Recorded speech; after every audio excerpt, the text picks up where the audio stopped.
Hello everyone, BND परिवार में एक बार फिर से आप सभी का स्वागत है। जैसा कि थोड़ी देर पहले हमने आपको प्रॉमिस किया था कि नेक्स्ट वीडियो हम जल्द लेकर आ रहे हैं और उसमें हम जितने भी क्रॉस हैं, mono, di, back, test, out, incomplete और कोडोमिनेंस, जितने भी क्रॉस हैं जितने भी क्रॉसेस हैं उन सब के बारे में बात करेंगे। तो आइए हम अब मेंडलिज्म को अच्छे ढंग से पढ़ते हैं कि मेंडल ने कितने क्रॉस किस प्रकार से किए। देखिए, लास्ट क्लास में हमने मेंडल के द्वारा जो 7 कैरेक्टर चुने गए थे उनके बारे में हमने बात की थी। आपको 14, 57 और 23, 11 दो गाड़ी के नंबर बताए थे, वो याद होने चाहिए। उनसे प्रश्न पहले भी पूछा जा चुका है। क्लियर है? तो अब हम इस वीडियो में क्या करने वाले हैं स्टार्ट। अब हम इस वीडियो में मेंडल को लेते हैं थोड़ा संक्षिप्त में। मेंडल ने जब अपने एक्सपेरिमेंट्स को ब्रून्स सोसाइटी के सामने प्रस्तुत किया और उन्होंने जब उसे नकार दिया, तो मेंडल 6 जनवरी 1884, ये हम प्रीवियस वीडियो में बात कर चुके हैं बच्चों, 6 जनवरी 1884 को मेंडल की क्या हो जाती है? मृत्यु। मेंडल की क्या हो जाती है? मृत्यु। मेंडल की मृत्यु। मेंडल की मृत्यु हो जाती है कब? 6 जनवरी 1844 को। तो लगभग 16 वर्ष बाद, कितने वर्ष बाद? लगभग 16 वर्ष बाद, 16 वर्ष बाद मेंडल के नियमों की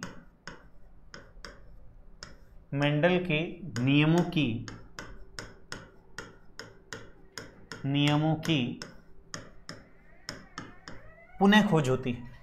पुनः खोज होती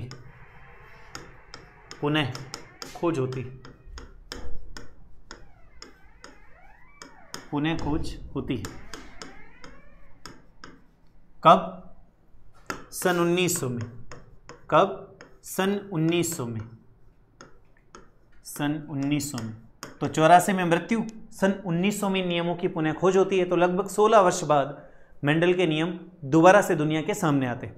और इन मेंडल के नियमों को लाता कौन है? मेंडल के 3 शिष्य, या यूं मान के चलिए 3 वैज्ञानिक होते हैं जो अपने अपने कार्य में व्यस्त होते हैं। और वो जब मेंडल के जितने भी कार्य किए गए थे, जितने एक्सपेरिमेंट किए गए थे, उनको दोबारा से करते हैं, तो उन्हें मेंडल के नियमों में, मेंडल के एक्सपेरिमेंट्स में काफ़ी इंटरेस्ट क्रिएट होता है। और इंटरेस्ट क्रिएट होने के बाद 3 वैज्ञानिक हमें देखने को मिलते हैं। कौन कौन? पहले वैज्ञानिक कौन कौन से हैं? 3 वैज्ञानिक हैं बच्चों, 3 वैज्ञानिक। कौन कौन हैं वो 3 वैज्ञानिक? देखिए, पहले वैज्ञानिक आते हैं कौन? Carl Correns. कौन है? Karl coherence.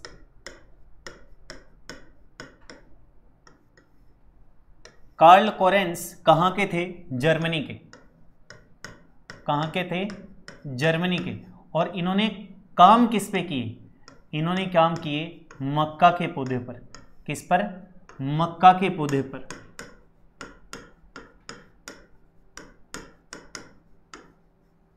दूसरे वैज्ञानिक जिनका नाम हुगो डे व्रिज था, हुगो डे व्रिज। हुगो डे व्रिज किस पर काम करते हैं? ये कहाँ के थे? ये हॉलैंड के थे। और काम किस पर करते हैं? ये काम करते हैं इवनिंग प्रिमरोज पर। इवनिंग प्रिमरोज, जिसे आप ओइनोथेरा लेमार्कियाना के नाम से भी जानते हैं। किस पर? इवनिंग प्रिमरोज पर। इवनिंग प्रिमरोज पौधे पर। ये आप म्यूटेशन में भी पढ़ते हैं, उत्परिवर्तन जैसा बिंदु जब हम पढ़ते हैं तो इनका नाम बड़े जोर शोर से लिया जाता है उधर। और तीसरे वैज्ञानिक आते हैं एरिक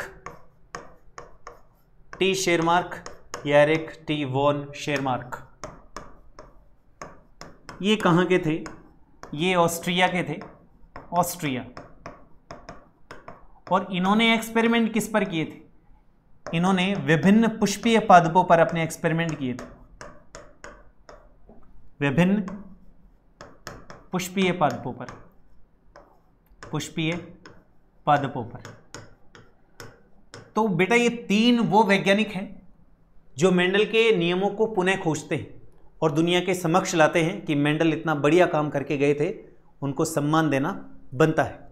तो उपरोक्त तीनों वैज्ञानिक, उपरोक्त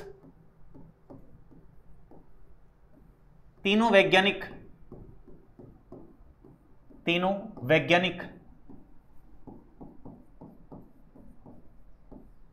मेंडल के नियमों की पुनः खोज करते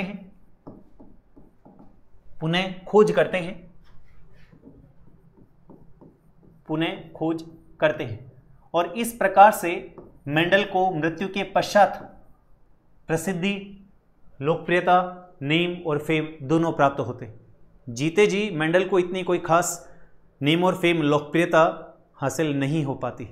मैंने प्रीवियस वीडियो में भी कहा था कि मेंडल सफल होकर भी असफल हो जाते हैं, कारण आपको बताए थे सफलता असफलता के।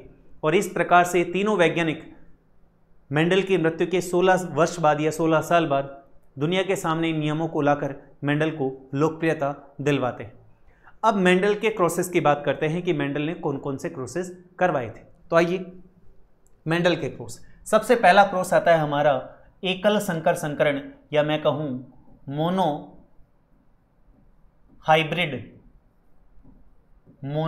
Hybrid cross.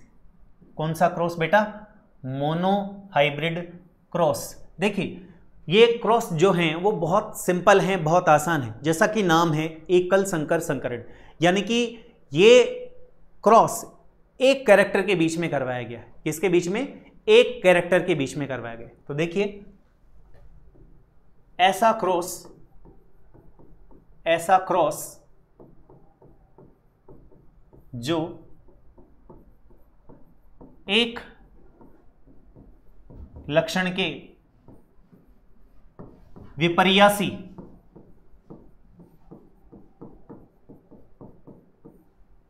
विकल्पों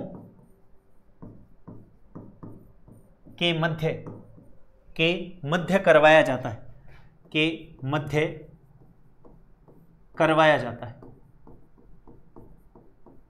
करवाया जाता है। तो ये कौन है? इसे क्या कहेंगे?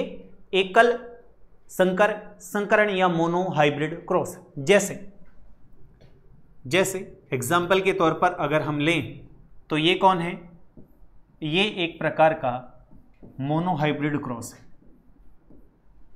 ये एक प्रकार का मोनो हाइब्रिड क्रॉस है। देखिए ये पौधे का लंबापन है, ये पौधे का बोनापन है, यानी कि गुण क्या ले रहे हैं? पौधे की लंबाई, और विपर्यासी इसके विकल्प क्या हैं? एक लंबापन और एक बोनापन। इसी प्रकार से हम पुष्प का रंग ले सकते हैं, एक लाल और एक सफेद। आगे बात समझ में। अब ये क्रॉस करते हैं, किस प्रकार से क्रॉस करवाया जाता है। तो देखिए ये क्रॉस कुछ इस तरह से होता है। पौधे की लंबाई लेते हैं जिसमें लंबा पौधा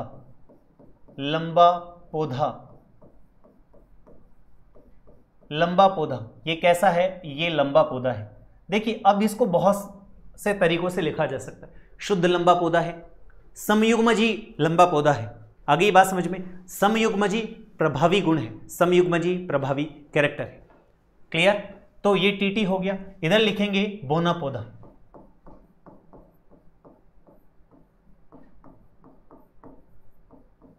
ये कौन है? ये समयुग्मजी अप्रभावी कैरेक्टर है। क्लियर है? इसे क्या कहेंगे या इन्हें क्या कहेंगे? ये पेरेंट्स हैं। P रिप्रेजेंट्स पेरेंट्स या जनक। इन्हें क्या कहेंगे? जनक। इन्हें मैं समयुग्मजी भी कह सकता हूं, समयुग्मजी।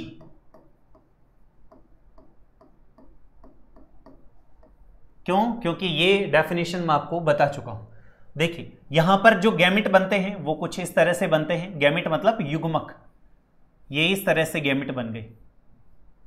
इसमें भी इसी प्रकार से गैमेट बनेंगे।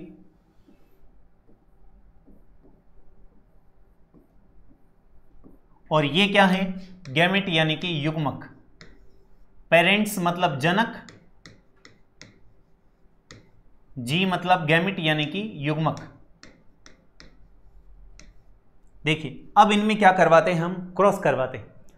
देखिए आराम से देखिएगा क्रॉस कैसे करवाया जाता है। मैं चाहूं तो एक लाइन करके क्रॉस आगे बढ़ सकता हूं, लेकिन ये पैटर्न, ये विधि हमें आनी चाहिए कि हम कोई भी क्रॉस करवाएं तो हम उसे आसानी से करवा सकें। क्लियर? देखिए उसे मैं इरेज कर दूंगा बाद में, देखिए कैसे। सबसे बढ़िया तरीका क्या होता है? एक युग्मक इधर का दोनों युग्मकों से क्रॉस करवा दीजिए। इसी प्रकार से दूसरा दोनों से करवा दीजिए। कैसे? जैसे मान के चलिए ये है, एक बार इसका इससे करवाया जाएगा, एक बार इसका इससे करवाया जाएगा, ये हो गया। अब इसी प्रकार से इसका इसके साथ करवा दीजिए, इसी प्रकार से इसका इसके साथ करवा दीजिए। बहुत आसान है, आपको इजीली समझ में भी आ रहा होगा। क्लियर है? कई बच्चे क्रॉस करवाना तक नहीं जानते हैं। बात समझ में आ गई? क्लियर है? तो जब हम क्रॉस करवाएंगे तो इसका क्रॉस उसके साथ करवाया है तो हमारे सामने कुछ ऐसा देखने को मिलेगा। इसका क्रॉस दूसरे वाले के साथ करवाया है तो ये देखने को मिलेगा। इसका क्रॉस इसके साथ करवाया है तो हमें ये देखने को मिलेगा। क्या देखने को मिलेगा? ये देखने को मिलेगा।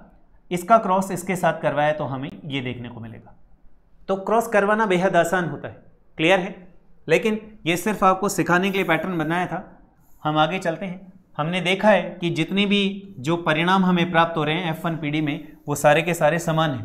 तो हम इन शॉर्ट क्या लिख सकते हैं? हम इन शॉर्ट ये लिख सकते हैं, ये देखिए ये क्या आ गया, ये आ गया। ये क्या है? ये F1 जनरेशन है, F1 PD है, फर्स्ट फिलियल जनरेशन। ये मैं आपको बता चुका हूं।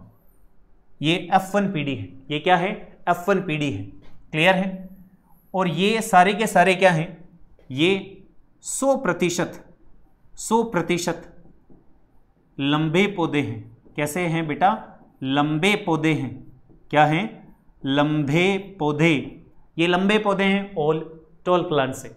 देखिए अब इसके जीनोटाइप में देखते हैं तो हमें कैपिटल T और स्मॉल t दोनों दिखाई दे रहे हैं, लेकिन पौधे कैसे आ रहे हैं? लंबे। इससे प्रीवियस वीडियो में मैंने आपको बताया था कि डोमिनेंट कैरेक्टर का मतलब क्या होता है और रिसेसिव कैरेक्टर मतलब प्रभावी गुण और अप्रभावी गुण का मतलब क्या होता है। वह गुण जो F1 PD में प्रकट होता है उसे प्रभावी लक्षण या डोमिनेंट कैरेक्टर कहते हैं, और वह गुण जो F1 PD में अपने आप को प्रकट नहीं कर पाता उसे अप्रभावी लक्षण या रिसेसिव कैरेक्टर कहा जाता है। तो वर्तमान में इस क्रॉस को जब हम देखते हैं तो पौधा कैसा दिखाई दे रहा है? लंबा। मतलब कैपिटल T ने स्मॉल t को सप्रेस कर दिया है। कैपिटल T स्मॉल t पर एक प्रभावी कैरेक्टर है, इसलिए कैपिटल T एक प्रभावी लक्षण है, डोमिनेंट कैरेक्टर है, और स्मॉल t एक रिसेसिव, एक अप्रभावी लक्षण है। इसलिए प्रभावी लक्षण क्या होता है, अप्रभावी लक्षण क्या होता है, ये बात आपके समझ में आ गई होगी। प्रीवियस वीडियो में डेफिनेशन में भी मैंने ये बताया है। इसके साथ ही मेंडल ने इस लेवल के साथ एक नियम देते हैं जिसका नाम होता है प्रभाविता का नियम, रूल ऑफ डोमिनेंस। ये बात हम आगे भी कर लेंगे, लेकिन फिलहाल आपको समझ में आना चाहिए कि प्रभाविता का नियम किस तरह से जनरेट हुआ है। तो प्रभाविता का नियम भी क्लियर है, प्रभावी लक्षण क्लियर है, अप्रभावी लक्षण क्लियर है। क्लियर? अब हम करते हैं F2 क्रॉस या F2 PD, sorry F2 PD। F2 PD करवाने के लिए हमें क्या करना पड़ेगा? हमें यहाँ पर सेल्फ पोलिनेशन मतलब स्वयं परागण करवाना पड़ेगा। क्या करवाना पड़ेगा? स्वयं परागण करवाना पड़ेगा, सेल्फ पोलिनेशन। और सेल्फ पोलिनेशन जैसे ही होगा तो क्या स्थिति हमें देखने को मिलेगी? देखिए ये प्रीवियस स्लाइड का ये है सेल्फ पोलिनेशन।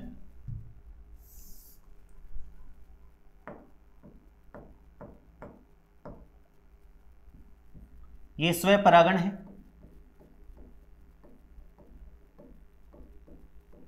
स्वयं परागण के लिए हम क्या करेंगे? एक चेकर बोर्ड बनाएंगे। क्या बनाएंगे बच्चों? एक checker board. Checker board, checker board.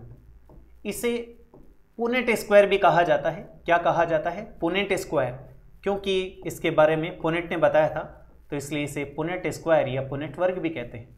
देखिए किस तरह से बना सकते हैं हम इसे। सिंपल तरीका है, इसे मैं कोणीय रूप से भी बना सकता हूं।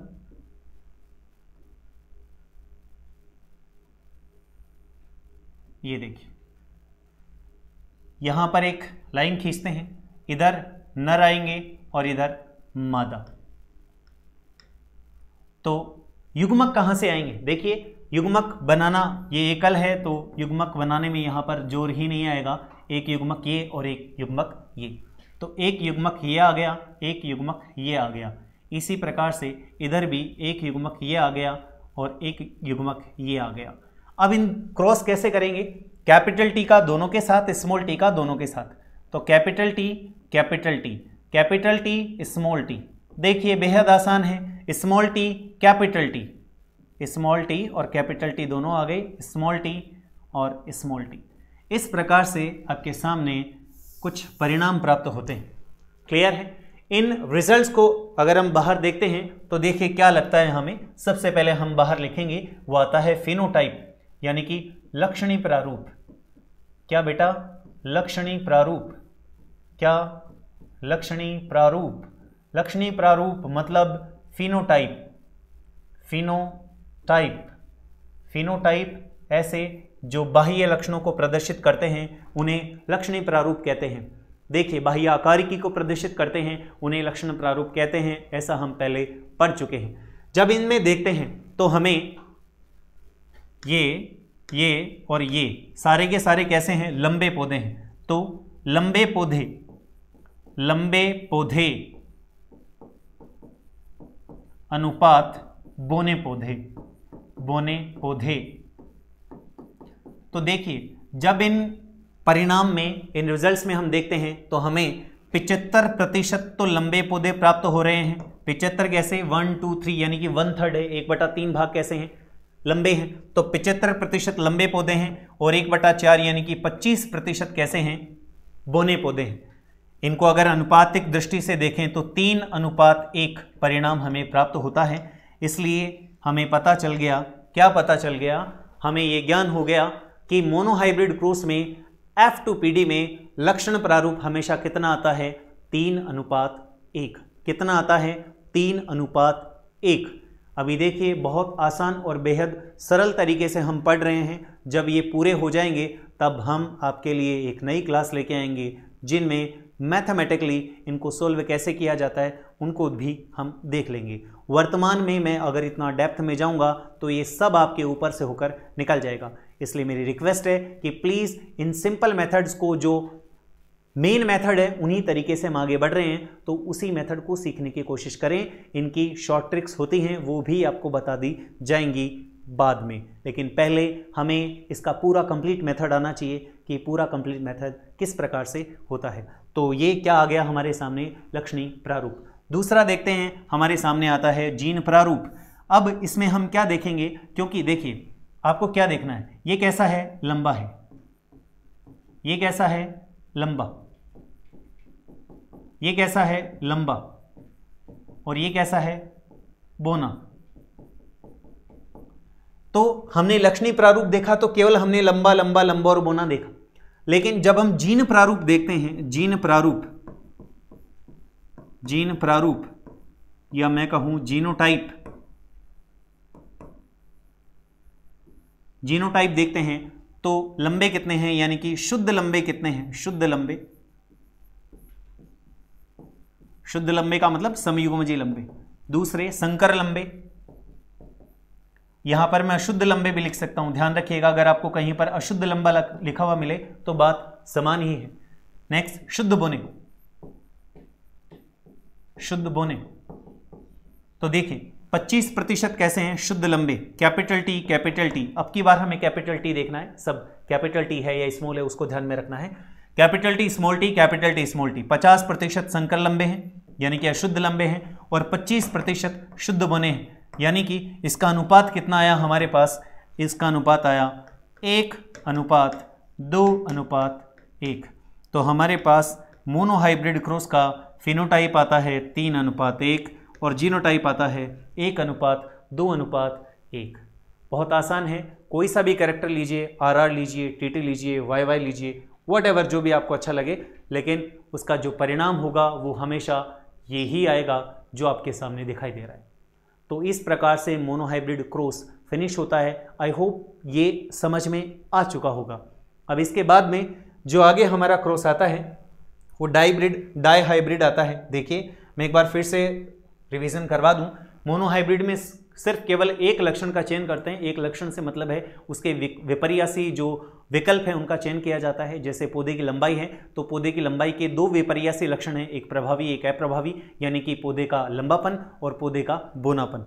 दोनों में क्रॉस करवाया। F1 पीढ़ी में सभी लंबे पौधे प्राप्त होते हैं। स्वयंपरागण कराते हैं। स्वयंपरागण कराने पर हमें जो फिनोटाइप प्राप्त होता है वो 3:1 होता है और जीनोटाइप जो प्राप्त होता है 1:2:1 होता है। देखिए एग्जाम्स में आज से पहले भी कई बार पूछे जा चुके हैं कि मोनोहाइब्रिड क्रॉस का फिनोटाइप कितना होता है, डायहाइब्रिड क्रॉस का फिनोटाइप कितना होता है, जीनोटाइप कितना होता है। तो ये वर्बली भी हमें याद होना चाहिए। क्लियर है? आगे चलते हैं। अब बात करते हैं किसकी? डायहाइब्रिड क्रॉस की। किसकी बात करते हैं? डायहाइब्रिड क्रॉस की। इसमें क्या किया जाएगा? ऐसा क्रॉस जिसमें दो लक्षणों का चयन किया जाए। दो लक्षण मतलब उनके प्रत्येक एक लक्षण के दो विपर्यासी विकल्प होंगे, मतलब 4 विकल्प हो जाएंगे हमारे पास। तो इन शॉर्ट में क्या लिखूंगा? द्विसंकर संकरण को क्या लिखेंगे? Double hybrid cross. इसमें क्या किया जाता है? दो लक्षणों का चयन किया जाता है। दो लक्षणों के विपर्यासी विकल्पों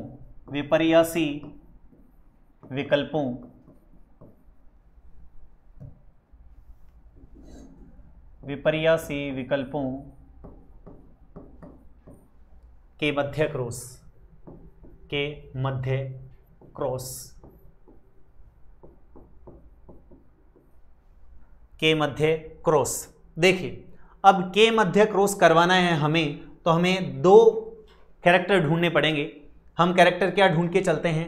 गोल तथा पीले बीज। क्या कैरेक्टर ढूंढते हैं? पहला गोल तथा पीले बीज। तो देखिए क्या है ये गोल तथा पीले बीज। देखिए गोल तथा पीले बीज जो कैरेक्टर है वो ही हम लेंगे, राउंडेड एंड येलो। क्लियर है? इसके बाद में जो दूसरे लेंगे वो हम ये कैरेक्टर लेंगे,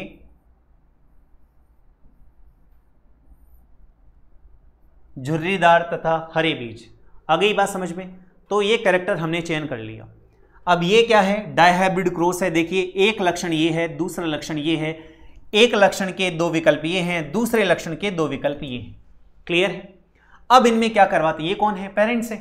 ये कौन है? पेरेंट्स है। अब इनमें क्या करेंगे हम? सबसे पहले गैमेट्स बनाएंगे। तो प्रत्येक में से एक एक आएगा। तो इस पेयर में RY, इसमें RY, इसमें भी RY और इसमें भी RY। ये कौन है? ये गैमेट्स है। ये कौन है बच्चों? गैमेट्स। क्लियर है? अब इनमें क्रॉस करवाते हैं। क्रॉस आपको बता दिया कैसे करवाने हैं, लेकिन हम डायरेक्ट करवा के देख सकते हैं कि क्या मिलेगा। F1 पीढ़ी में हमें ये ही मिलेगा, RY Y Y। ये देखिए क्लियर है? ये कैसे हैं? ये गोल तथा पीले बीज, गोल तथा पीले बीज 100% है। ये सारे के सारे गोल हैं और पीले बीज हैं। ये क्या है? F1 पीढ़ी। F1 पीढ़ी। ये क्या है? F1 पीढ़ी। क्या है बेटा? F1 पीढ़ी। देखिए क्या आई आपके पास? F1 पीढ़ी। आपके पास F1 पीढ़ी ये आई है। ये कौन है? F1 जनरेशन, F1 पीढ़ी। सेम वही है। F1 पीढ़ी में हम क्या करवाएंगे?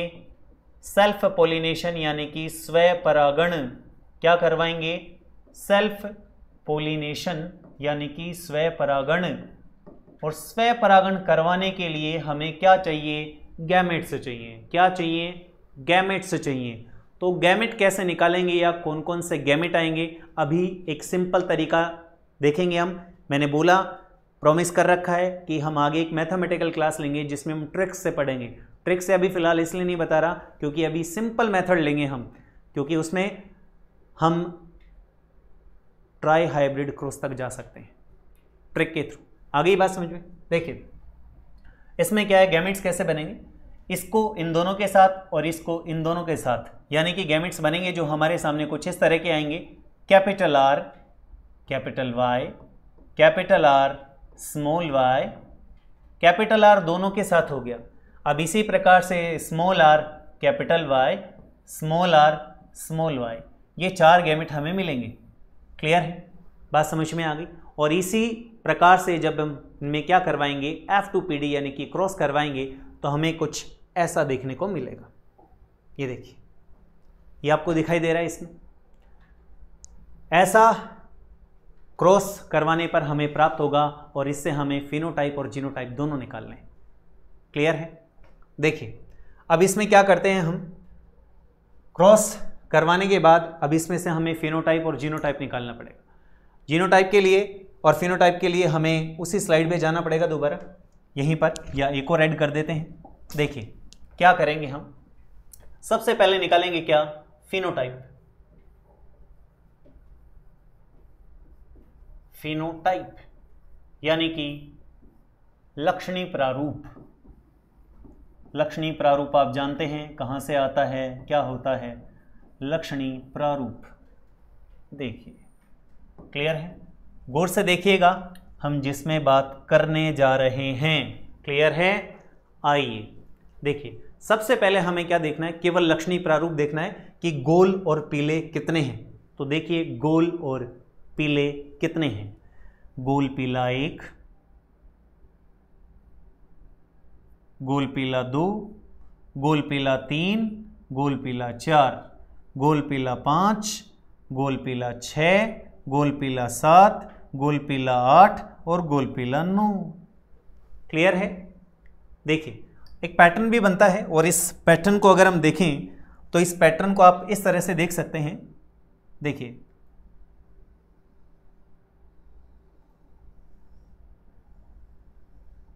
आ गया पैटर्न, क्लियर है? कितने? 9। कौन? गोल पीले। तो आइए वहाँ लिख देते हैं हम, क्या आया। सबसे पहले हमारे पास जो आते हैं वो कौन आते हैं, गोल पीले। कौन आते हैं? गोल पीले। गोल पीले कितने प्राप्त हुए हमें, गोल पीले प्राप्त हुए 9। कितने प्राप्त हुए? 9।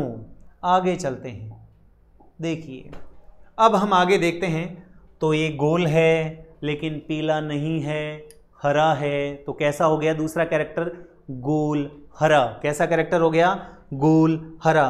तो देखिए गोल हरा 1, गोल हरा 2 और ये गोल हरा 3। कितने हो गए, गोल हरा 1, गोल हरा 2, गोल हरा 3। तो ये भी एक पैटर्न बनता है और ये पैटर्न आपके सामने कुछ इस तरह से नज़र आता है, इस तरह से नज़र आता है। देखिए क्लियर है? तो कौन है ये, गोल हरे। तो कहाँ आ गए हम आ गए गोल हरे में। गोल हरे कितने हैं, गोल हरे 3 हैं। गोल हरे कितने हैं, गोल हरे 3 हैं। आगे देखते हैं, आ जाइए आगे देखते हैं। तो कौन कौन सा हो गया सर, ये बच गए। कौन से बच गए सर, वो भी देख लेते हैं।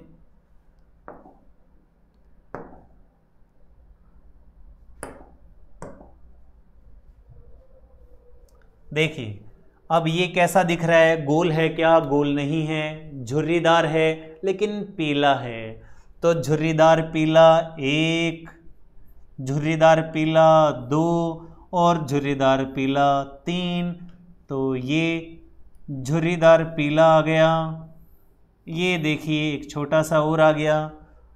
कलर थोड़ा अच्छा नहीं लगा हमें तो हम कलर बदल देते हैं।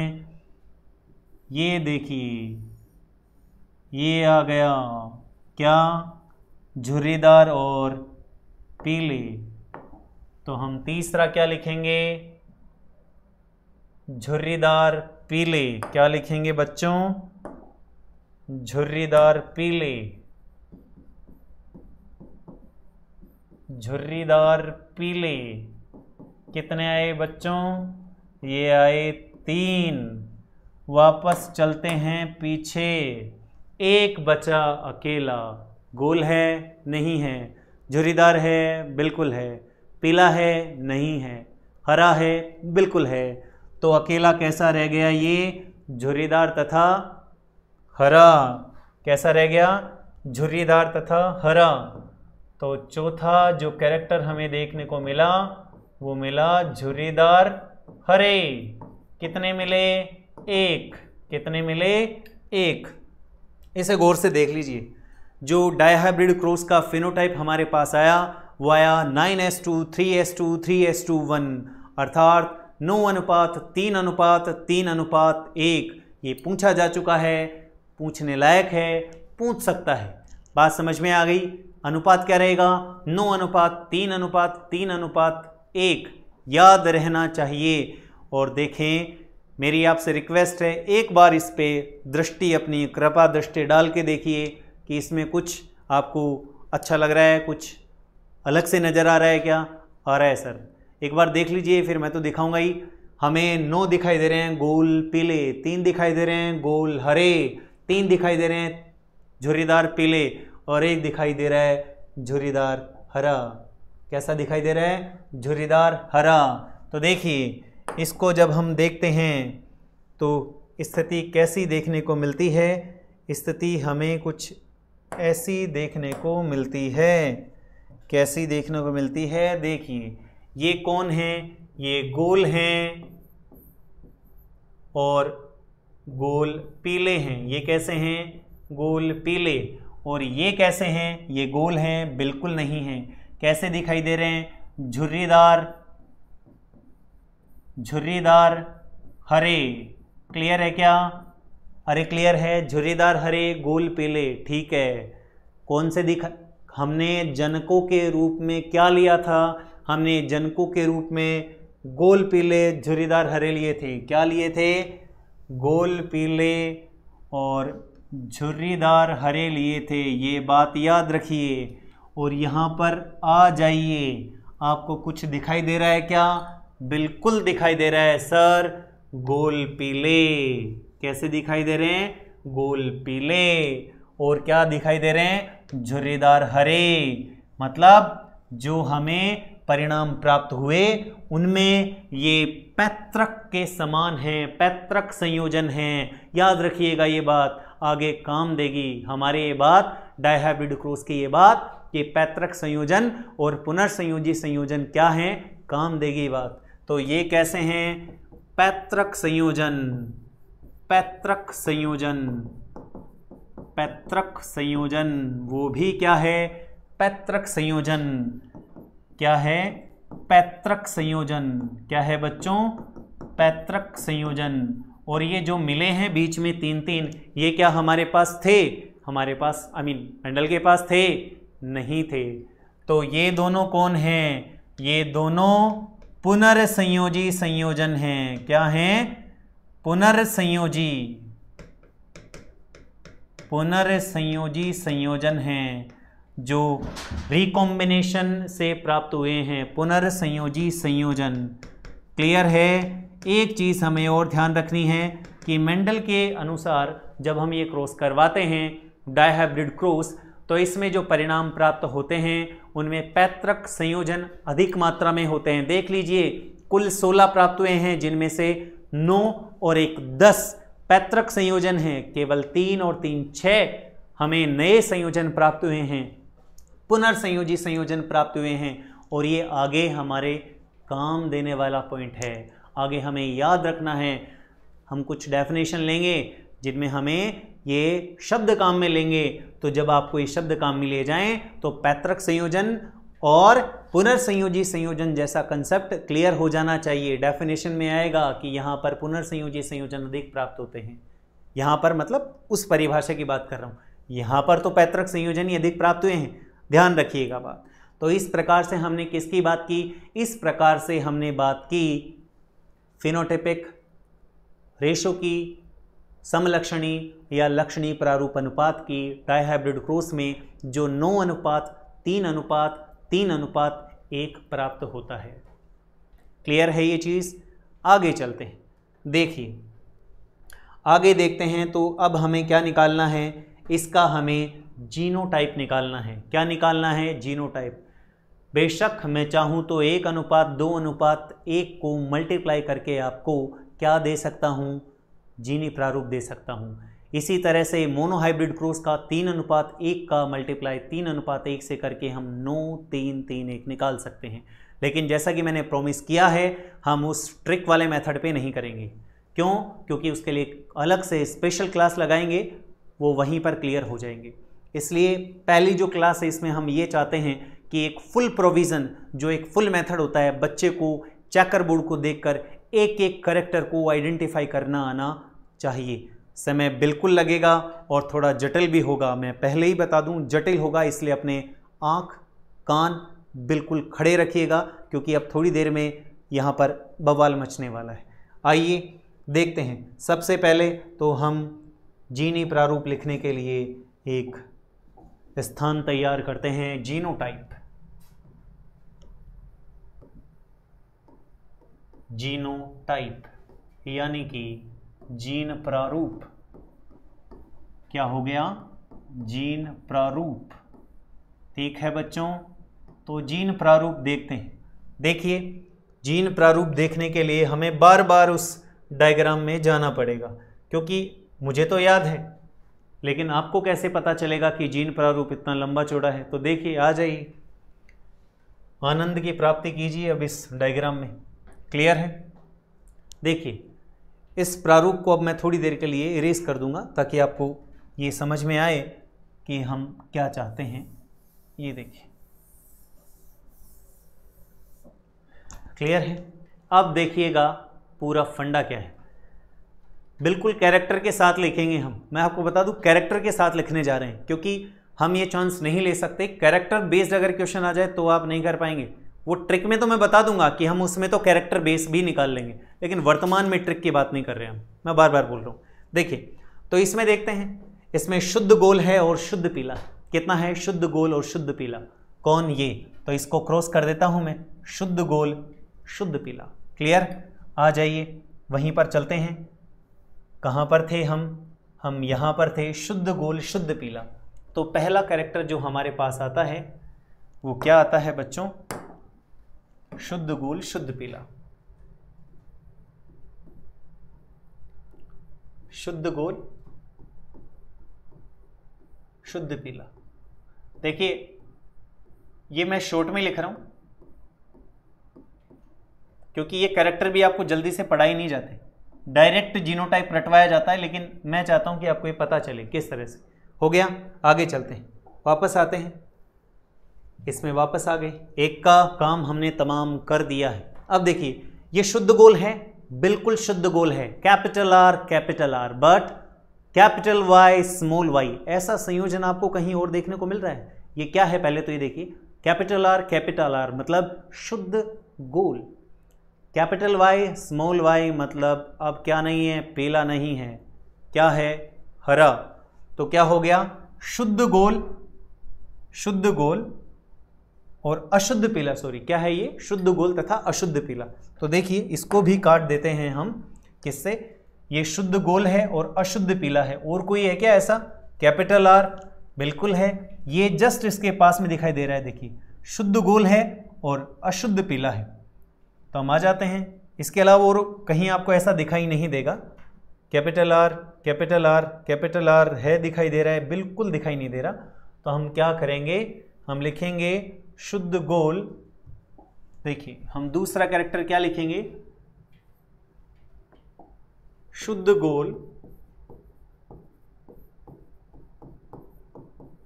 अशुद्ध पीला। मैं इसको संकर भी लिख सकता हूं, मैं पहले भी बता चुका हूं आपको। कितने मिले थे हमें? 2। कितने मिले थे? 2। आइए फिर से चलना पड़ेगा। मैंने पहले बोला था मेहनत इसमें करनी पड़ती है इस मेथड में, लेकिन मैं ये चाहता हूं कि आपको इस मेथड के थ्रू एक एक कैरेक्टर का पता चले। कई बच्चों की हालत ये हो जाती है, उनको पता नहीं चलता कि अशुद्ध पीला का मतलब, अशुद्ध पीला बोलने से हमें कैरेक्टर हम खुद डिनोट कर सकते हैं कि अशुद्ध पीले का मतलब क्या है, कैपिटल वाई स्मॉल वाई। वो रटाफिकेशन मेथड में केवल आपको जीनोटाइप याद रहेगा, लेकिन अगर कोई ऐसा न्यूमेरिकल टाइप क्वेश्चन आ जाए ना, ऐसी हालत में आप उसके मतलब जीनोटाइप का पता नहीं लगा पाएंगे, जबकि शब्द से पता लग सकता है कि जीनोटाइप क्या होगा। ठीक है, अब तीसरे में आते हैं। कैपिटल आर स्मॉल आर मतलब शुद्ध नहीं है, अशुद्ध है। कैपिटल आर डोमिनेंट किस पे है? स्मॉल आर पे, मतलब क्या हो गया? अशुद्ध गोल। क्या हो गया? अशुद्ध गोल। क्या हो गया बच्चों? अशुद्ध गोल। क्या हो गया बच्चों? अशुद्ध गोल। देखिए, अशुद्ध गोल और अशुद्ध पीला, वो नहीं, इस पे हैं हम। ये अशुद्ध गोल है और शुद्ध पीला है। कैसा है? अशुद्ध गोल और शुद्ध पीला। ऐसा संयोजन आपको कहीं दिखाई दे रहा है क्या? आई थिंक मेरे हिसाब से और कोई नहीं है ऐसा संयोजन आपके सामने है। ये रहा, एक ये, एक ये। और कोई संयोजन है क्या? कैपिटल आर बिल्कुल नहीं है। तो कितने हो गए? 2। क्या हो गए? अशुद्ध गोल शुद्ध पीले।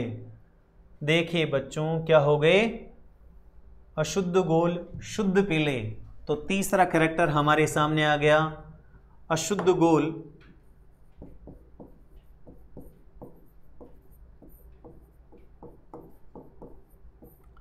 और शुद्ध पीले। कितने आए थे बच्चों? वो आए थे 2। वापस चलते हैं वहीं पर। देखिए यहां पर, अब आगे चलते हैं तो ये आता है। ये कैसा है? ये शुद्ध गोल है और शुद्ध हरा है। गोल है कैपिटल आर और स्मॉल वाई, मतलब शुद्ध गोल शुद्ध हरा। ठीक है, तो वापस कितने हैं वो भी देख लेते हैं। कलर दूसरा लेते हैं ताकि काटने में आसानी रहे। ये कैसा है? शुद्ध गोल शुद्ध हरा। ऐसा कहीं दिखाई दे रहा है आपको? शुद्ध गोल ऐसा कहीं दिखाई दे रहा है? शुद्ध हरा केवल एक ही है। तो आइए, शुद्ध गोल शुद्ध हरा क्या आ गया? शुद्ध गोल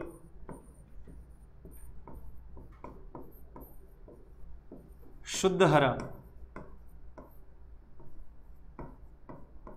कितने मिले थे?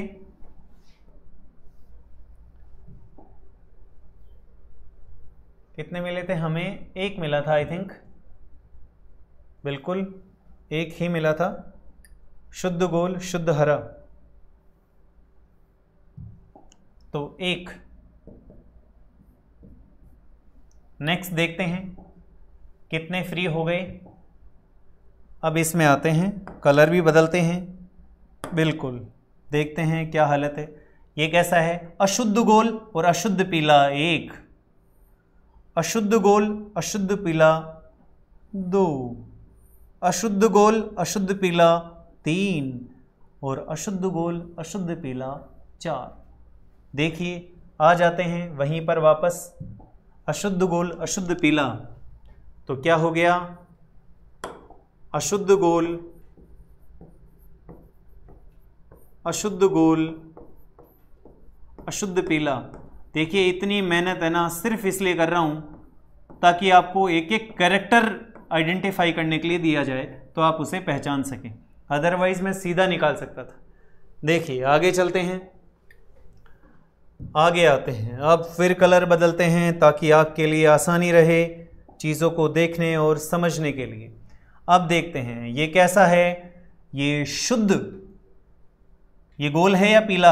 आप तो ये देखिए, सबसे पहले ये पीला है और उसके बाद में अगर इसको देखते हैं तो ये झुर्रीदार है, शुद्ध झुर्रीदार है और शुद्ध पीला है। कैसा है? शुद्ध झुर्रीदार शुद्ध पीला। ऐसा है कोई और? सिर्फ अकेला है बेचारा। तो इसको कुछ इस तरह से लिख देते हैं, हमें दिखे कि शुद्ध झुर्रीदार और शुद्ध पीला। देखिए, क्या ढूंढ लिया हमने? शुद्ध झुर्रीदार और शुद्ध पीला। क्या ढूंढा हमने? शुद्ध झुर्रीदार शुद्ध झुर्रीदार और शुद्ध पीला। कितने मिले? 1 मिला हमें ऐसा। नेक्स्ट देखते हैं, आगे चलते हैं, क्या है, कितने बचे, अब थोड़े से ही बचे हैं, ज़्यादा कोई खास है नहीं। देखिए अब देखते हैं कितने बच गए। एक ये बच गया, ये कैसा है, अशुद्ध गोल। कलर बदलते हैं, ये कैसा है, अशुद्ध गोल। इसको देखते हैं पहले। ये झुर्रीदार है, शुद्ध झुर्रीदार है और अशुद्ध पीला है। ऐसा कोई और है? बिल्कुल है, ऐसा ये है। शुद्ध झुर्रीदार और अशुद्ध पीला 2, शुद्ध झुर्रीदार अशुद्ध पीले 2, शुद्ध झुर्रीदार शुद्ध झुर्रीदार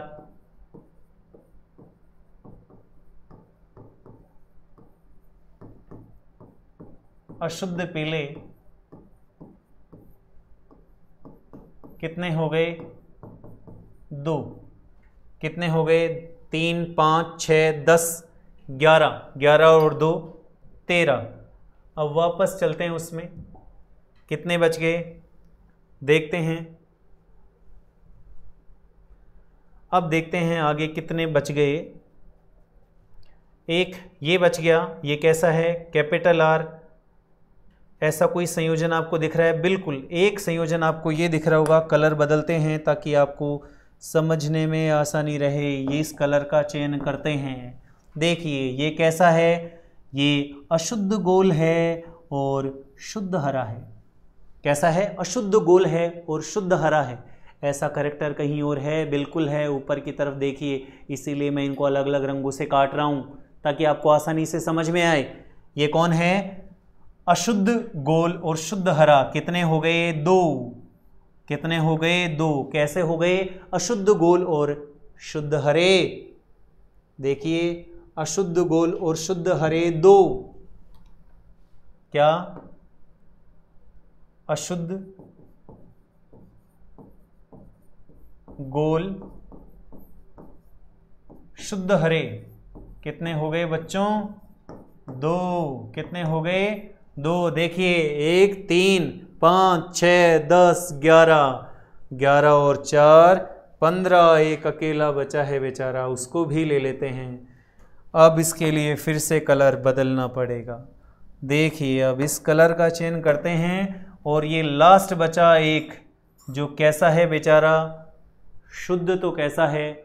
झुर्रीदार। और शुद्ध क्या है? हरा। तो देखिए क्या हो गया? शुद्ध झुर्रीदार शुद्ध हरा 1। क्या हो गया? शुद्ध झुर्रीदार झुर्रीदार क्या हो गया? शुद्ध झुर्रीदार और शुद्ध हरा। शुद्ध झुर्रीदार और शुद्ध हरा कितना प्राप्त हुआ? 1। क्या टोटल 16 हैं? बिल्कुल हैं। 1, 3, 5, 6, 10, 11, 11 और 2 13, 13 और 2 15, 15 और 1 16। पूरे टोटल प्राप्त कर लिए हमने। और अंतिम रूप से हम क्या लिख सकते हैं? अंतिम रूप से हम ये लिख सकते हैं। क्या? देखिए हम अंतिम रूप से कुछ इस तरह से इसे लिख सकते हैं। एक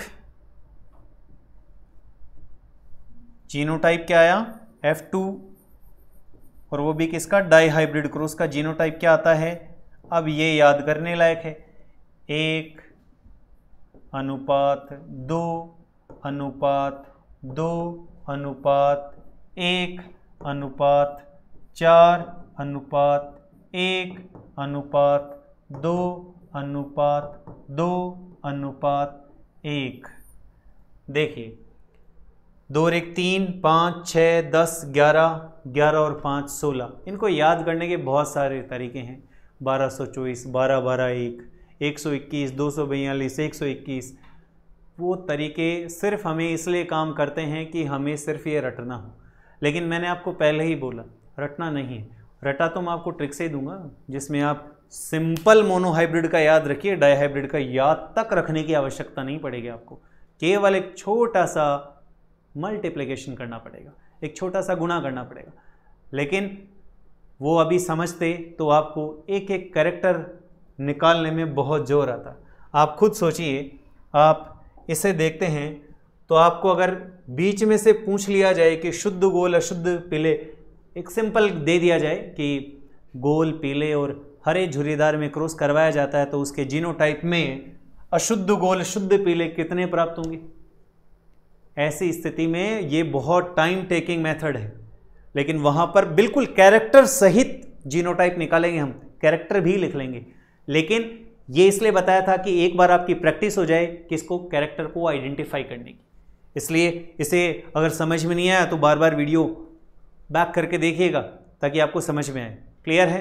तो इस तरह से क्या पढ़ लिए हमने, मोनो और डाई हाइब्रिड क्रॉस पढ़ लिए, पैतृक संयोजन, रिकॉम्बिनेंट संयोजन यानी कि पुनर्संयोजी संयोजन, नए संयोजनों की प्राप्ति भी हमने कर ली।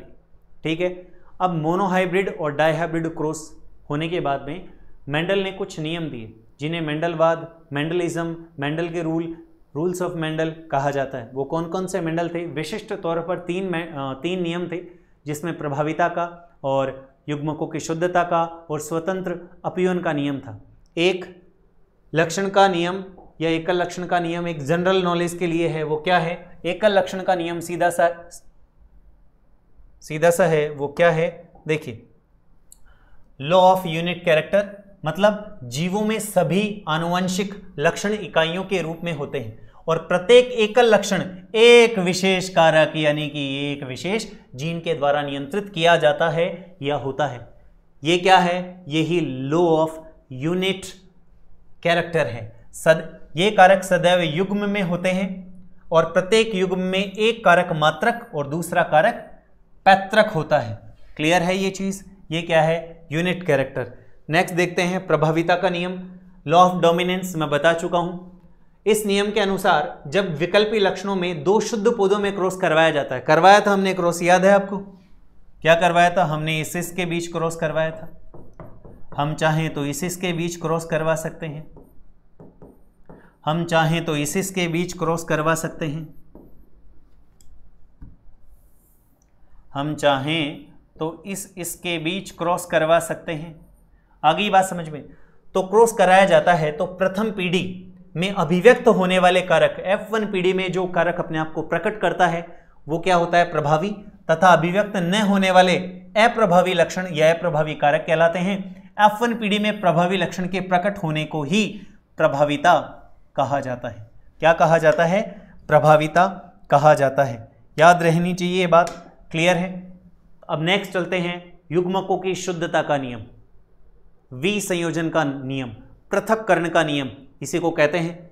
आइए, पृथक्करण का नियम ये क्या है? पृथक्करण का नियम क्या है? इस नियम में क्या होता है? इस नियम के अनुसार जनक पौधों में युग्म के जीन युग्मक निर्माण के समय अलग अलग हो जाते हैं।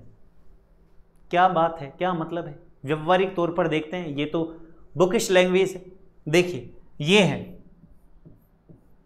है तो युग्मक निर्माण होता है, तो इस युग्म में से युग्मक कैसे बनता है? पृथक हो जाते हैं।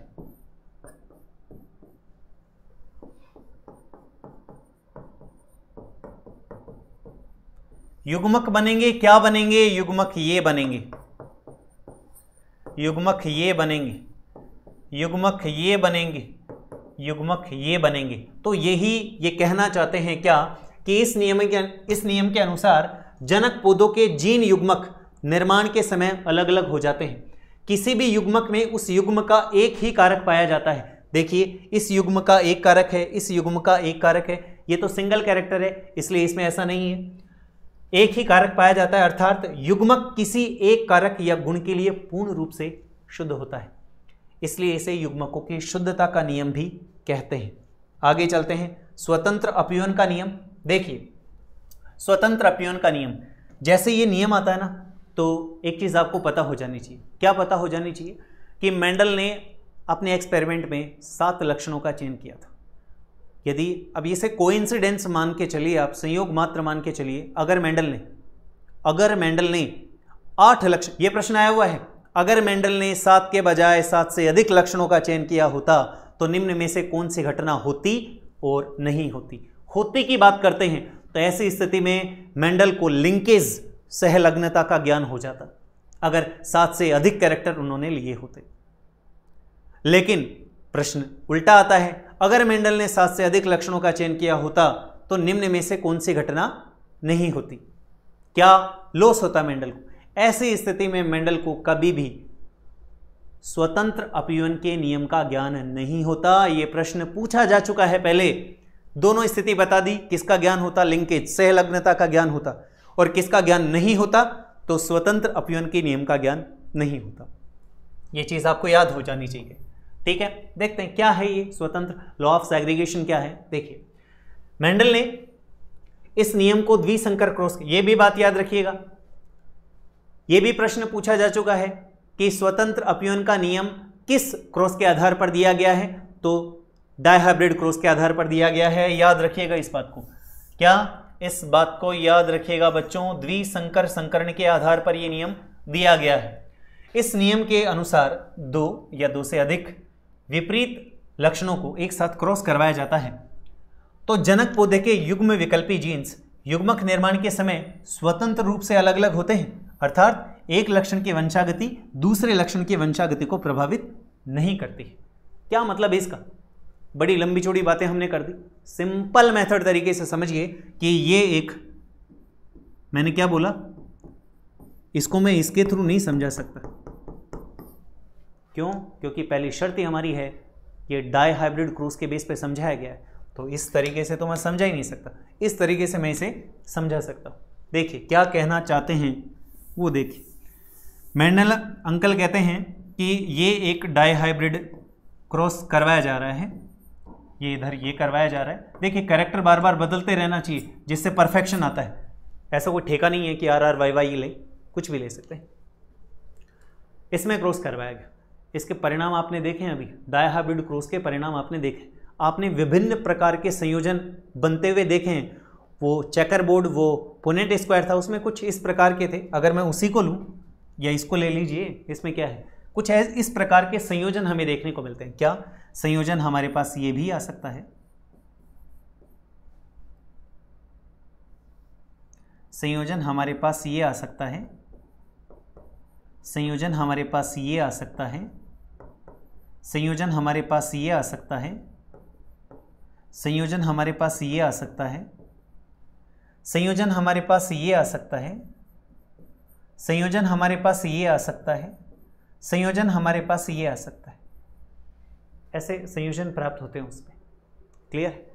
लेकिन क्या कभी आपने देखा कि एक कैरेक्टर इसमें लिखा हुआ है, देखिए, क्रॉस करवाने पर जनक पौधे के युग्म विकल्पी जीन्स युग्मक निर्माण के समय स्वतंत्र रूप से अलग अलग होते हैं, अर्थात एक लक्षण की वंशागति दूसरे लक्षण को प्रभावित नहीं करती है। मतलब क्या कहना चाहता हूं, क्या यहां पर पौधे का लंबापन पुष्प के लाल और सफेद होने पर, या मैं कहूं पुष्प के रंग पर प्रभाव डालता है? बिल्कुल नहीं डालता।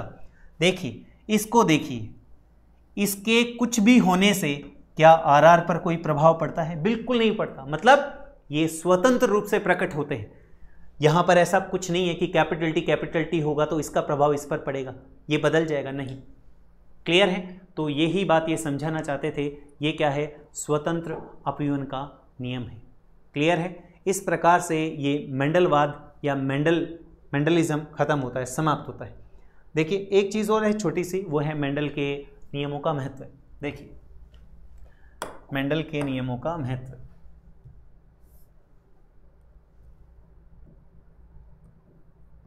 मेंडल के नियमों का महत्व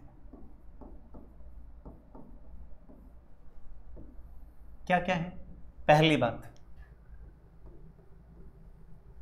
देखिए मेंडल के नियमों का ज्ञान हो जाने से मानव या मैं कहूं पादप और जंतु की नस्ल में सुधार किया जा सकता है। शॉर्ट में लिख रहा हूं मैं, जंतु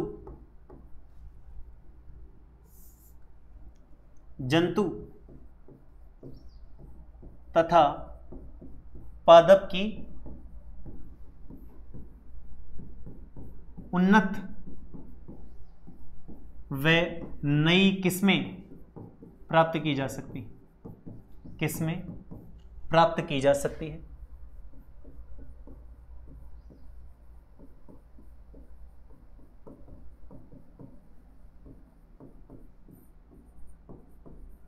दूसरी बात, सही माता पिता की पहचान की जा सकती है, सही माता पिता की पहचान की जा सकती है, पहचान की जा सकती है।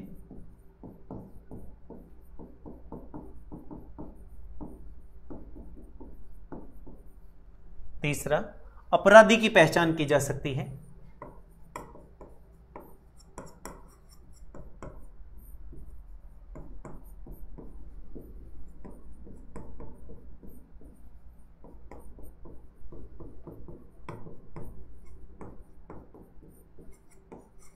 नेक्स्ट, मानव नस्ल में सुधार किया जा सकता है,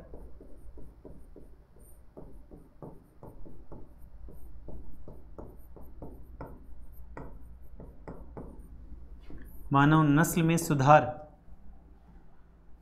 किया जा सकता है।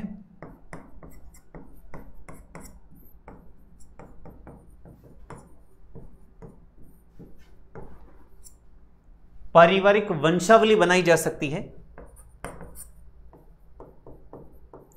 वंशावली समझते हैं ना, पेडिग्री एनालिसिस, पारिवारिक वंशावली विश्लेषण किया जा सकता है।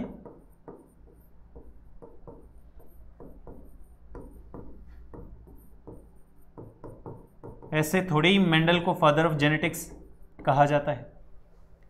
मेंडल के इन नियमों के कारण मानव को इतने लाभ प्राप्त हुए, तो मेंडल को इसीलिए फादर ऑफ जेनेटिक्स कहा जाता है।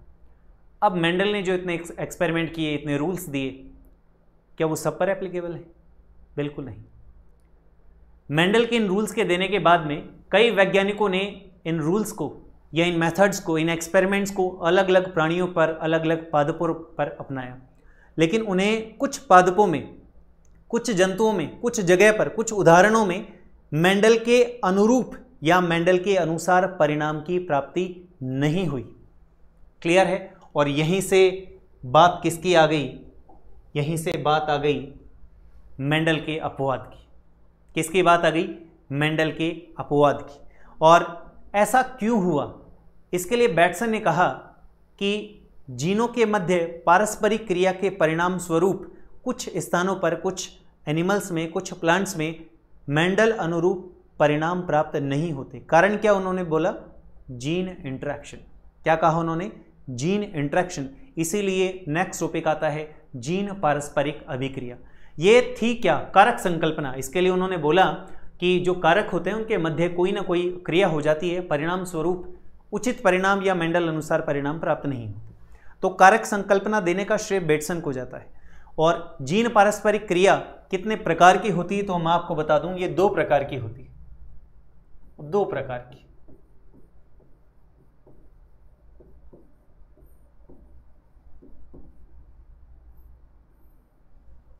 पहला, अंतःजीनी पारस्परिक क्रिया।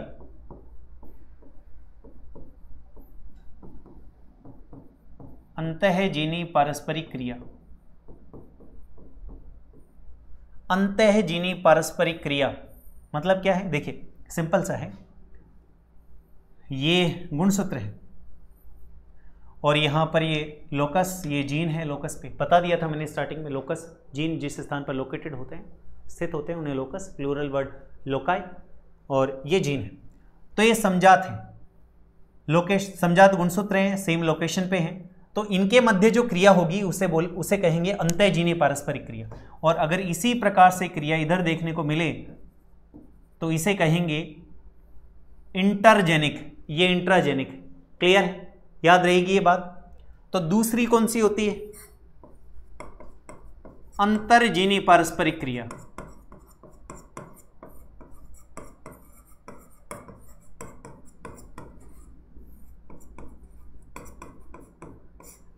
ये एक समजात गुणसूत्रों के जोड़े पर उपस्थित जीनों के मध्य हो रही है और ये दो अलग अलग के मध्य हो रही है। ये आपको पता होना चाहिए। हमारे लिए सबसे पहले वाली ज़्यादा इंपॉर्टेंट है क्योंकि कोर्स के हिसाब से हमारे वो डिटेल में दे रखी है।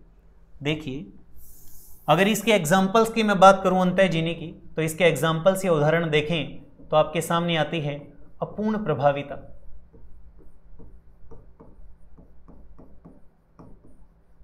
इसका दूसरा एग्जाम्पल है सह प्रभाविता। अगर हम बात करें इंटरजेनिक इंटरेक्शन की, तो इसमें कौन कौन आता है? इसमें आता है प्रबलता, कॉम्प्लीमेंट्री जीन मतलब पूरक जीन, ये क्या है? प्रबलता, सॉरी, एपिस्टेटिस यानी कि प्रबलता। ठीक है, तो ये इसके एग्जाम्पल्स। तो हमें किसमें आगे बढ़ना है? हमें बढ़ना है अंतःजीनी पारस्परिक क्रिया में, और हमें ये दो एग्जाम्पल्स डिटेल पढ़ने हैं, अपूर्ण प्रभाविता और सह प्रभाविता। तो आइए अब इन दोनों की बात भी कर लेते हैं। हमारे पास आता है अपूर्ण प्रभाविता। क्या आता है? अपूर्ण प्रभाविता। अपूर्ण प्रभाविता मतलब इनकम्प्लीट डोमिनेंस। क्या? Incomplete dominance.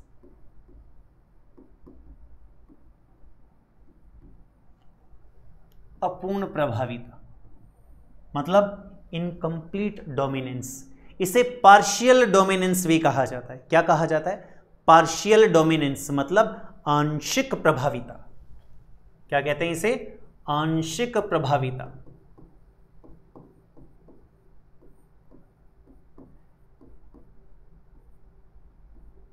इसे इंटीग्रेटेड डोमिनेंस मतलब मिश्रित प्रभाविता भी कहते हैं।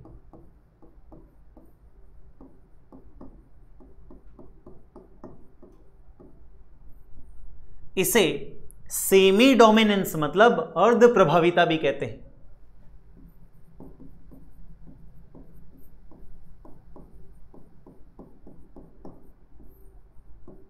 देखिए, ये इसके उपनाम है, इसे इस नाम से जाना जा सकता है। इसका बेस्ट एग्जाम्पल क्या है? इसका बेस्ट एग्जाम्पल आपको दिख रहा है मिराबिलिस जलापा। ये नॉर्मल फ्लावर जो जैसा होता है वो आपको दिखाई दे रहा है। इसमें पिंक, वाइट और रेड कलर आपको दिखाई दे रहा है। ये किस तरह से बनते हैं उसी को हम आगे देखेंगे। क्लियर है? तो देखिए क्या है ये। देखिए, इनकम्प्लीट डोमिनेंस के बारे में किसने बताया था? कार्ल कोरेंस ने। कार्ल कोरेंस ने बताया था इसके बारे में।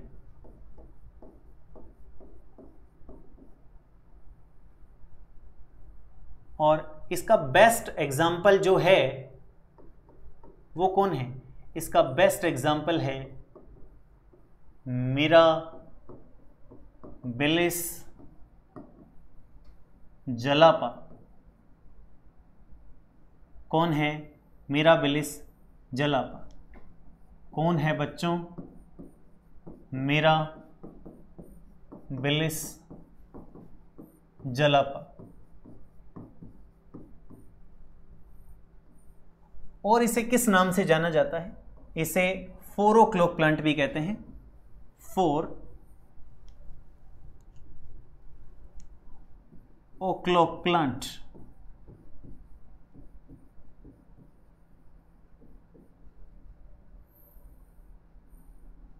इसे गुलेबांस भी कहते हैं। ये इसके उपनाम है।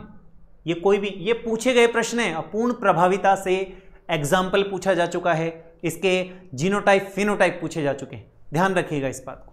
अब आगे देखते हैं किस तरह से होता है। देखिए, मिराबिलिस जलापा में इन्होंने कहा कि एक लाल पुष्प वाले पौधे हैं, रेड फ्लावर।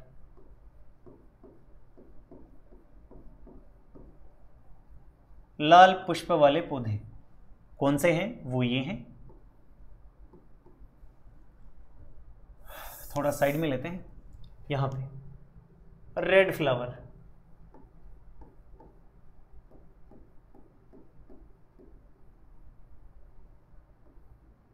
रेड फ्लावर मतलब ये वाले, ठीक है। क्रॉस किसके साथ करवाया? व्हाइट के साथ, व्हाइट फ्लावर।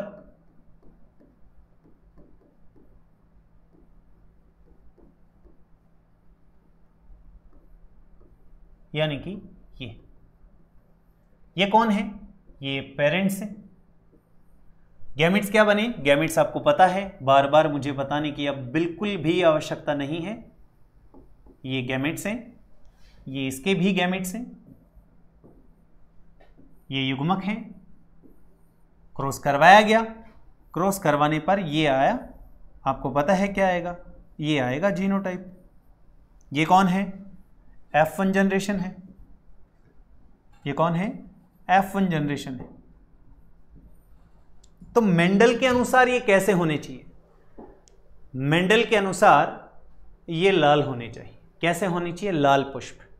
मेंडल के नियम के अनुसार F1 पीढ़ी में जो परिणाम प्राप्त होना चाहिए वो कैसा होना चाहिए? लाल पुष्प। लेकिन ऐसा होता नहीं है। ऐसा नहीं होता तो फिर ये कैसा होता है?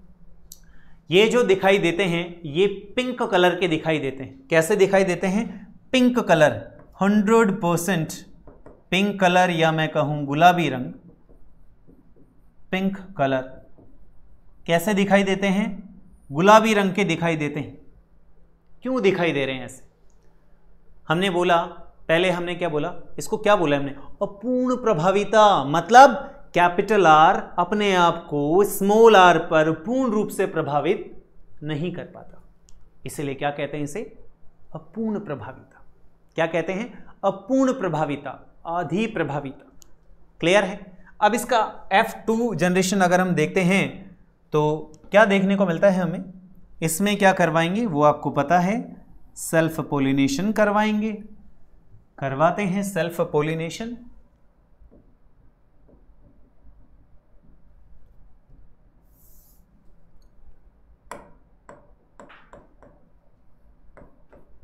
सेल्फ पोलिनेशन, स्व परागण करवाते हैं। स्व परागण करवाएंगे तब आपको ध्यान है एक चेकर बोर्ड बनाना पड़ेगा। एक चेकर बोर्ड बनाते हैं। युग्मक बनाना आप सीख चुके हैं, ऐसा मेरा मानना है। देखिए ये मेल है, ये फीमेल है, जो आए वो ये हैं। आर का दोनों के साथ करवाते हैं कैपिटल आर, कैपिटल आर। इसके साथ करवाते हैं कैपिटल आर, स्मॉल आर। इसका दोनों के साथ करवाते हैं कैपिटल आर, स्मॉल आर। ये स्मॉल आर, स्मॉल आर। ये कैसा है? ये रेड है। ये कैसा है? रेड है। ये कैसा है? ये पिंक है। ये कैसा है? पिंक है। ये कैसा है? वाइट है। क्लियर है? ऐसा हो गया। अब देखते हैं इसका फिनोटाइप क्या आता है। देखिए फिनोटाइप, फिनोटाइप मतलब लक्षणी प्रारूप। फिनोटाइप जो आएगा कैसे दिखाई दे रहे हैं? लाल अनुपात गुलाबी अनुपात सफेद या श्वेत।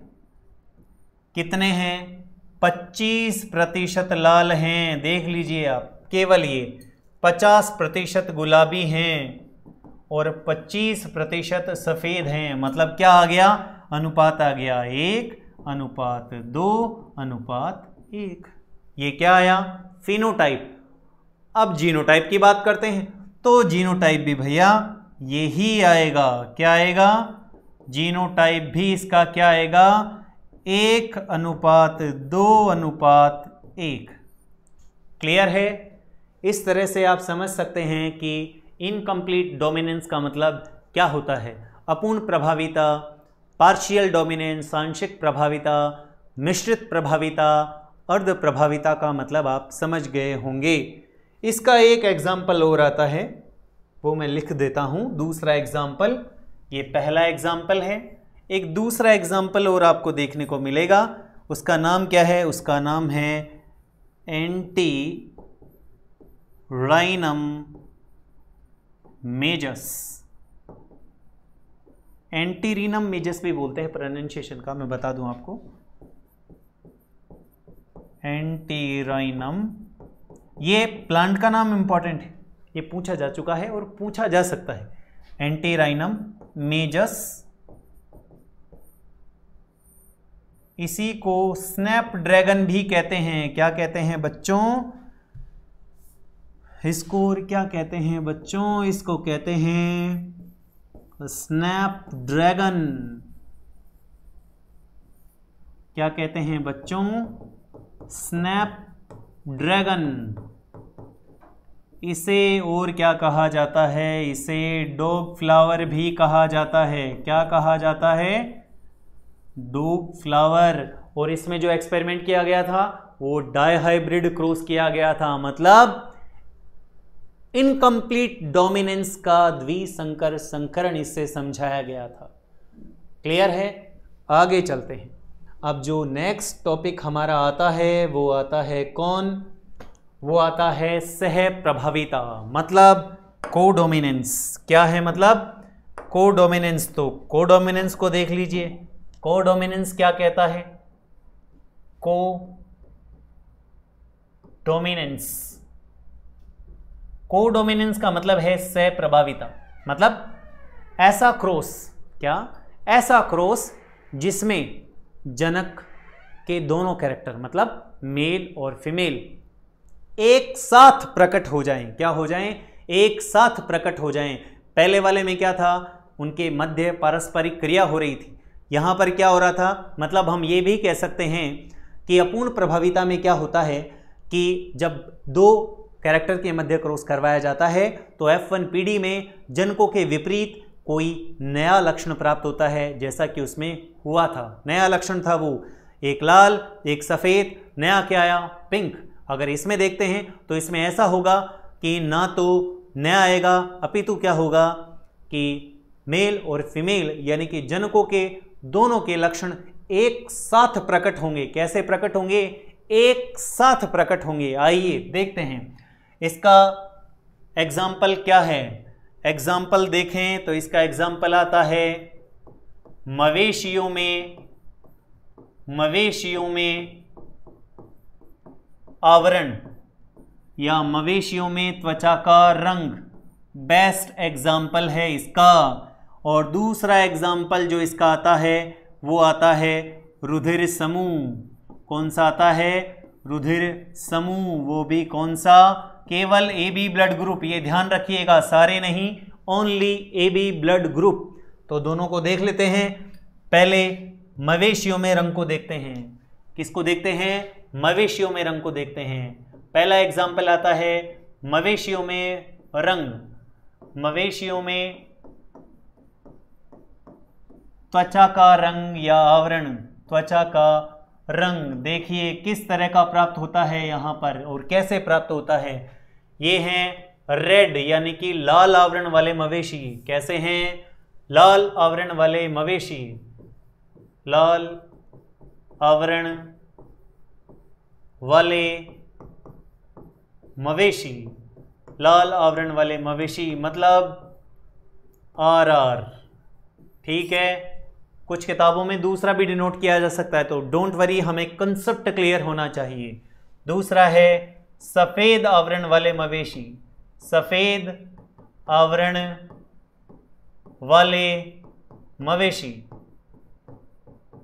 सफेद आवरण वाले मवेशी से तात्पर्य, ये तात्पर्य है, ये कौन है? ये पेरेंट्स हैं, जनक हैं। क्या बनेंगे? सबको पता है कि सर अब युग्मक बनेंगे। सर युग्मक बन चुके हैं। अब आगे चलते हैं। ये कौन है? ये युग्मक हैं। क्रॉस करवाया जाएगा। क्रॉस करवाने पर जो हमारे पास आएगा वो ऐसी स्थिति आएगी। मेंडल के अनुसार F1PD में लाल आवरण वाले मवेशी प्राप्त होने चाहिए थे, लेकिन ऐसा बिल्कुल नहीं हुआ। कैसे प्राप्त हुए इसको देखते हैं। ये कौन है? ये F1PD है, लेकिन जो मिला वो कैसा था? रोन कलर। रोन कलर का मतलब चितकबरे मतलब स्पॉटेड स्किन मतलब धब्बेदार त्वचा, मतलब उस प्राणी पर लाल रंग के धब्बे भी थे और सफेद रंग के भी धब्बे थे। दोनों रंग ने मिलकर एक नया कैरेक्टर या नया रंग जनरेट नहीं किया, दोनों एक साथ प्रकट हो गए, इसलिए इसे क्या कहा जाता है? चितकबरे मवेशी। क्या कहेंगे बच्चों? चितकबरे मवेशी किस में प्राप्त हुए? F1PD में। आगे क्या करेंगे? अब इसमें क्या करवाएंगे?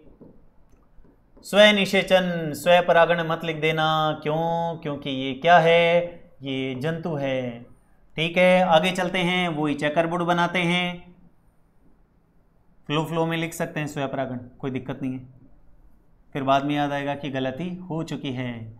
तो आइए बच्चों इसको भी देख लेते हैं। वही कैरेक्टर, वही युग्मक बनेंगे, सेम, नो चेंज, बस कंसेप्ट क्लियर होना चाहिए। इसका दोनों के साथ करवाएंगे, इसका इसके साथ करवाएंगे, इसका भी दोनों के साथ करवाएंगे। तो आपके पास क्या आ गया? ये रेड कलर है, ये रोन कलर है, ये भी रोन कलर है, और ये कैसा है? ये वाइट है। क्लियर है बच्चों? तो देखिए क्या दिखाई दिया हमने कुछ ये देखा, देख लेते हैं। हमने देखा कि इनमें जो प्राप्त हुए वो फिनोटाइप देखते हैं। फिनोटाइप देखते हैं तो फिनोटाइप क्या आता है?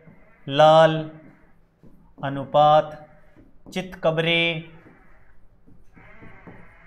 अनुपात सफ़ेद, क्या आया? 25% यानी कि 1, 50% अर्थात 2 और 25% अर्थात 1, समान, बिल्कुल समान। इनकम्प्लीट डोमिनेंस में भी ऐसा ही आया था। अब क्या देखेंगे? जीनोटाइप देखते हैं तो जीनोटाइप भी बिल्कुल समान आएगा। क्या आएगा? 1:2:1। क्लियर है? इस तरह से कोडोमिनेंस का मवेशियों में आवरण या मवेशियों में त्वचा का रंग उदाहरण समाप्त होता है। एक और एग्जाम्पल लेते हैं, और वो कौन सा है? Blood group. वो भी कौन सा? AB blood group. दूसरा एग्जाम्पल ले रहे हैं हम AB blood group. AB blood group, AB blood group या AB रुधिर समूह। AB रुधिर समूह में जाएं, हालांकि आपको पता होना चाहिए, नहीं पता तो आगे पता लग जाएगा कि मानव में रुधिर समूह कितने पाए जाते हैं? A, B, AB और O, यानी कि 4 ब्लड ग्रुप पाए जाते हैं। मानव में कितने ग्रुप पाए जाते हैं? 4 ब्लड ग्रुप देखने को मिलते हैं। कितने? 4 ब्लड ग्रुप कितने देखने को मिलते हैं बच्चों? 4 ब्लड ग्रुप देखने को मिलते हैं, 4 रुधिर समूह देखने को मिलते हैं। और ये चारों के चारों रुधिर समूह कितने? केवल मात्र कितने? 3 जीन के द्वारा नियंत्रित किए जाते हैं। जीन कितने हैं? जीन आपके सामने मिलेंगे IA, IB और IO। कौन सा मिलेगा? IO। 3 gene, 4 blood group. एक चीज़ और याद रखना कि IA और IB प्रभावी होती हैं किस पे? O पर, यानी कि अगर इनके साथ होगा तो ये O को प्रकट नहीं होने देंगे। क्लियर? हमें तो सिर्फ हमारा काम निकालना है। देखते हैं A ब्लड ग्रुप के लिए क्या क्या जीनोटाइप हो सकता है। A ब्लड ग्रुप के लिए ये जीनोटाइप हो सकता है। B ब्लड ग्रुप के लिए कौन सा जीनोटाइप हो सकता है? B ब्लड ग्रुप के लिए ये जीनोटाइप हो सकता है। इसको हम बहुजीनी में पढ़ेंगे, वो अलग टॉपिक है। ओके। और AB ब्लड ग्रुप की बात करें तो ऐसा देखने को मिलेगा, और O ब्लड ग्रुप की बात करें तो वो ऐसा देखने को मिलेगा। देखिए O हमेशा समयुग्मजीय अवस्था में प्रदर्शित हो रहा है, क्योंकि मैंने पहले ही बोला था A और B O पर क्या हैं? डोमिनेंट हैं, इसको बेचारे को प्रकट नहीं होने देते। लेकिन हम ये भी समझ सकते हैं कि A और B ब्लड ग्रुप ऐसे हैं जो 2 अलग अलग जीनोटाइप के द्वारा नियंत्रित किए जाते हैं। हमारे काम का सिर्फ इधर ये ही है। देखिए रेंडमली मैं तो रेंडमली लूँगा, आपके मन में आए जो क्रॉस करवा के देख लीजिए, बस उसमें AB ग्रुप होना चाहिए। क्लियर, आपको कोडोमिनेंस समझ में आ जाएगी। देखिए कैसे, मान लीजिए कोई बंदा ए ब्लड ग्रुप का है, ए ब्लड ग्रुप है किसी का, ब्लड ग्रुप क्या है बच्चों, ब्लड ग्रुप है ए, कौन है ए, और इधर मान के जगह थोड़ी कम है, इसको हम सेट करते हैं कैसे, इधर ब्लड ग्रुप है, मान के चलिए ए ब्लड ग्रुप है, कौन सा ब्लड ग्रुप है, ए ब्लड ग्रुप है, ए ब्लड ग्रुप, और दूसरा कौन सा है, बी ब्लड ग्रुप। ठीक है बच्चों, आ गई बात समझ में। अब ए और बी के लिए जीनोटाइप कोई सा भी हो सकता है, ये भी हो सकता है, ये भी हो सकता है, ये भी हो सकता है, और ये भी हो सकता है। आप मन में आए जो जीनोटाइप लें, आई ए वाला लें, आई ओ वाला लें, आई बी लें, आई ओ लें, दोनों ही स्थितियों में आपको कोडोमिनेंस 100% देखने को मिलेगी। आई मीन 100% परिणाम नहीं, मिल जाएगा। कैसे, देखिए फिलहाल मैं इन दोनों को लूंगा, आप इनको लेंगे तो आपको चारों प्रकार के ब्लड ग्रुप देखने को मिलेंगे। क्लियर, मैं तो सिर्फ ये ले रहा हूं इस समय। तो मान के चलिए कि ए वाले नर का या जो भी है नर मादा, उसका जीनोटाइप ये है और बी वाले का ये है। जीनोटाइप होने की स्थिति में जब हम क्रॉस करवाएंगे तो आप खुद देख लीजिए, इस ए का डायरेक्ट करवा रहे हैं बिना कोई गैमेट वगैरह बनाए हुए, इस तरह से देखिए,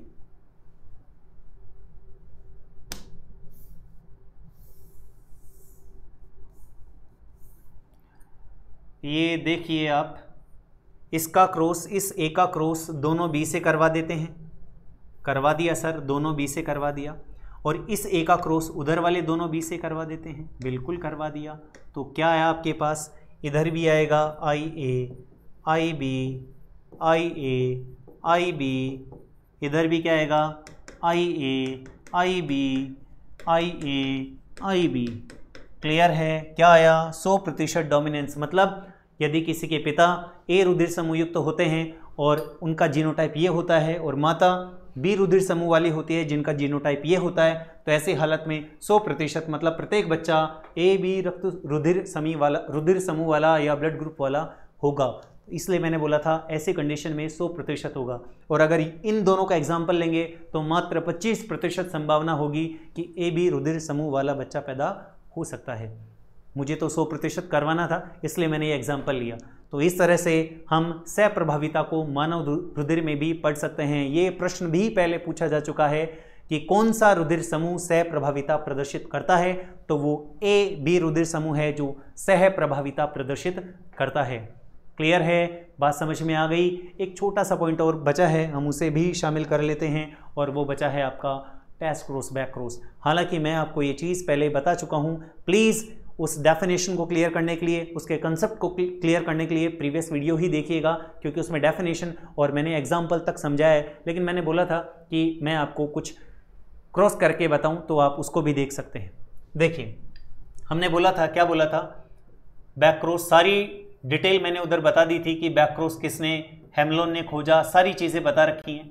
बैक क्रॉस मैं सिर्फ यहाँ पर की पॉइंट्स में ही बात करूँगा। बैक क्रॉस का मतलब होता है F1PD का क्रॉस किसके साथ करवाया जाए, पेरेंट्स के साथ, एनी पेरेंट।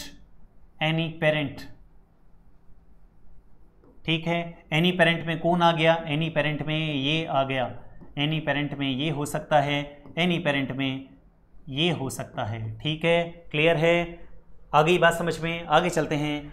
मैंने बोला था आउट क्रॉस में मैंने आपको ये बताया था, आउट क्रॉस में मैंने ये बोला था F1PD का क्रॉस यदि किसके साथ करवाया जाए, समयुग्मजी प्रभावी जनक के साथ। और टेस्ट क्रॉस में मैंने आपको ये बोला था कि परीक्षार्थ संकरण में मैंने आपको ये सारी हिंदी वगैरह सब उधर है, परीक्षार्थ है, प्रतीप है, उधर बता रखी।